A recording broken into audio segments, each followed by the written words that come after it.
welcome back to Robbing Minds. Now, with the rise of the gig economy, you have people who do a 9 to 5 job but find time to have a side hustle, 1, 2, or 3, to generate multiple streams of income. And as the world, and Nigeria included, goes through some very tough times with inflation at record high levels, it's now the time for people to diversify, leverage their skills, and generate multiple streams of income. On Robbie Minds, I'm joined by a multiple income strategist in the person of Folake Omotoye. Folake, welcome to Robbie Minds. Thank you so much. So, side hustle, multiple streams of income. When did you become a multiple income strategist? That's the first time I'm hearing. I didn't even know something like this exists. What inspired this? Okay. My name is Folake Omotoye, and I'm known as Side Hustle Boss. I used to work at PwC, PricewaterhouseCoopers Nigeria. I have 20 years audit experience working there, and 7 years, into working in PwC, I had the need to start a side hustle, or it's like an hobby, sewing dresses for my sisters, just like an hobby, using my old mommy's clothes. And before I knew it, people were asking for those dresses. I was selling them, and I was making a lot of money. And I had to define, what exactly is this? Is this an hobby, or is this a side hustle?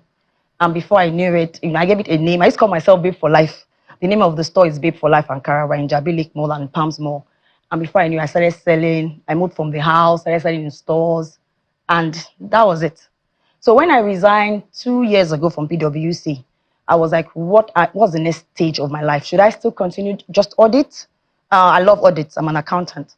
What else could I add to this? And I'm like, okay, let me start teaching women how to improve their personal finance. Actually, in 2018, God had told me that I needed to do something for women, but I didn't take it serious. Before I knew it, I started talking about side hustles, savings, investments. Because I had the experience, it was so easy for me to get it started. So right now here, 2 years doing this. Wow, very inspirational. You turned your passion to profit, and now it's become a career on its own. Yes. And then you're now helping other women in particular to be able to diversify their streams of income. Just listening to you, there came a turning point, which was 2 years ago, where you had to make the decision to serve one master, not two masters. When does it remain a side hustle, and when does it become maybe you're cheating on your first love, which is your main employer? How do you draw that line? It starts with, you need to understand what the policy of your employer is about, because that's really very key, so that there's no conflict of interest when you're working. You need to respect the boundaries. And once you know what is expected, easy for you to streamline yourself. Usually your side hustle is based on your passion. And we were called to live our lives. You want to have fulfilling lives. You don't want to die, and still have things in you. I guess, with the side hustle, you're able to do a number of things. So if you're able to respect the boundaries, that helps. Making sure that you understand the policy and there's no conflict of interest, you should be fine. And what are popular side hustles, or what can a woman today, maybe who is engaged in a 9 to 5 job, and they're okay with them pursuing something outside of business hours? If you had to say like the top 5 most popular side hustles, what comes to mind? Okay, because I run a side hustle community. It's called the 20K Club. And a number of people come to me and are like, oh, what are the businesses that people are doing out there? The most popular that I'm aware of, e-commerce. So a lot of people can sell on e-commerce in terms of sell on Amazon. You could sell, if you're creative, you could sell on Etsy. You could sell on Gigi. You could sell on Konga, and a number of social media platforms. Also, content creation is the in thing now, because as businesses grow, you need to put in marketing strategies to ensure that you're doing very well, and you need content creation to help you. So digital marketing, affiliate marketing, drop shipping, and tutoring is doing very well. People that understand, that can teach languages, math, English, there are different apps where people can actually sell, and these are some of the popular things that people are making. There's a lot of money because, especially in Nigeria, the population is wide. So a lot of people can actually venture into a number of side hustles to increase their income. And do you need to go back to school to start some of these side hustles? Do you need to take courses? Do you need to equip yourself? Like, if somebody is watching and they say, okay, I want to start the side hustle right now, what do I need to be doing? The first thing I will tell the person is, what are your skills? What are your interests? What are the things you love to do and you will do it without me paying you? Sometimes I'm unable, some people don't have answers to that. So they really need to think. Sometimes I tell them, go back, go and ask your friends, your family, what did they tell you about yourself? You also need to have strengths. What are your strengths? What are your weaknesses? For someone like me, I run away from anything that is mechanical. So you can't see me, repairing cars. So I stay in a place of strength. So what you should do, it depends. You can learn some of these skills. Some are inborn, but let your strength push your skills and try and make sure that you're solving a problem. Because if you're not careful, your side also can be an hobby. There's a thin line between hobby and activity and business. So you need to be very, very careful, making sure that your side hustle is going to be profitable. So it's this to solve a problem. You also need to identify the niche because you cannot be everywhere. You need to know, okay, I want to focus on women, I want to focus on men, I want to focus on this part of demography, whatever. So define yourself, define your space, and improve yourself. Research. There are a lot of places online, a lot of sites that you can use to improve yourself, a number of YouTube videos, a number of things that you can use to help yourself out there.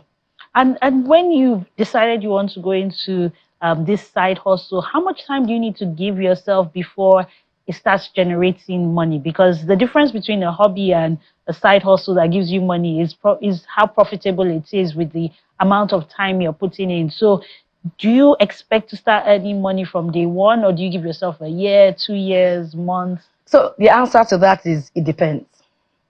Or should there be a cutoff line so this is a hobby and this is not really going to pay me? And sometimes hobbies can actually translate into side hustles. So for me, it started like an hobby. I don't know how to sew, but I know how to design. I know how to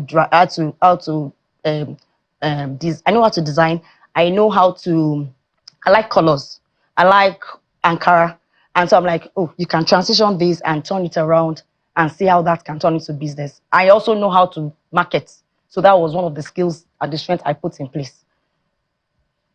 So it varies. It could be 1 month, it could be 2 months. So it could be a month, it could be more than that. But I like to tell everyone that with business, you need to be very careful. One of the good things about side hustles is that because you have a main hustle, usually a side hustle augments a main hustle. So you can still rely on your main hustle while you work on your side hustle. You need to put in the structure in place. For me, I would always tell you, make sure that you have cash. If you say you want to leave your main hustle, you should make sure that you have enough cash to at least transition very well, maybe a year or two. And make sure that you're not doing it for a short time. Business it has a circle. So it could take, your own business might take 2 years or 3 years for you to have a proper understanding, while some might take a longer time. For me, it took me about 13 years before I was like, okay, I was making twice my salary in PwC. And I felt if I put in more time, I'm going to make much more than what I was making in PwC.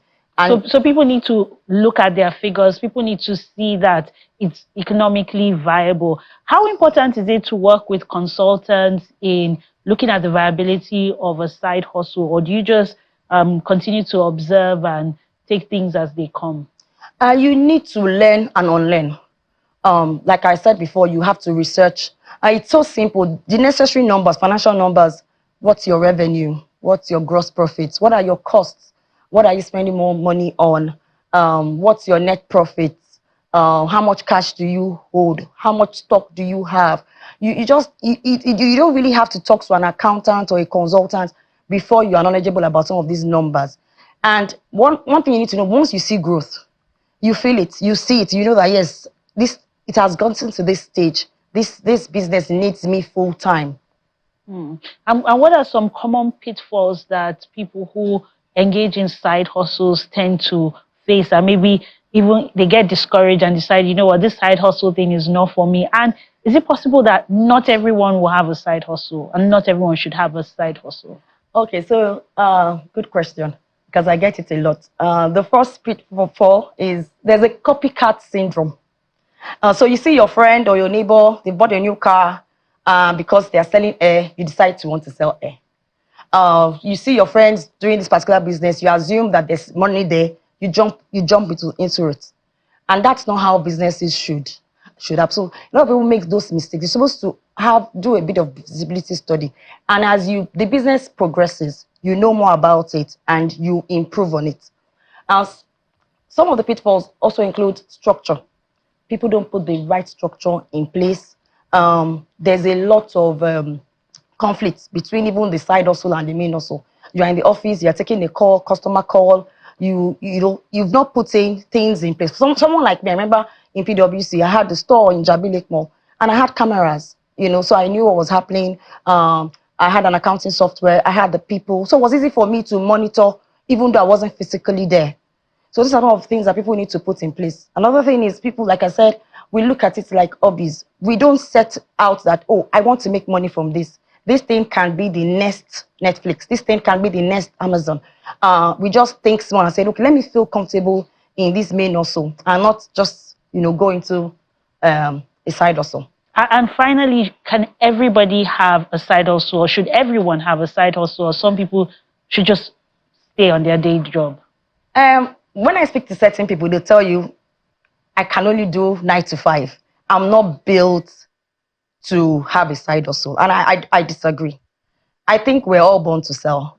When you came to the world, you didn't come with anything. You need to prove yourself. You probably need to speak to me first before you know what is in me. So we all have, even if you are working an IT unit of a firm, you are selling to the audience in that firm. So usually side hustle, you're supposed to have a focus on your passion, how you can turn it around and fulfill your dreams.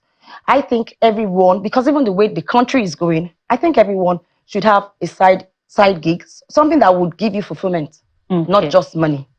Thank you very much, Folake Omotoye, multiple income strategies, for sharing on the business of side hustle. I was glad having you on Rubbing Minds. Thank you so much. I'm happy to be here. My name. Don't just stand there teasing me. Now it's time to show and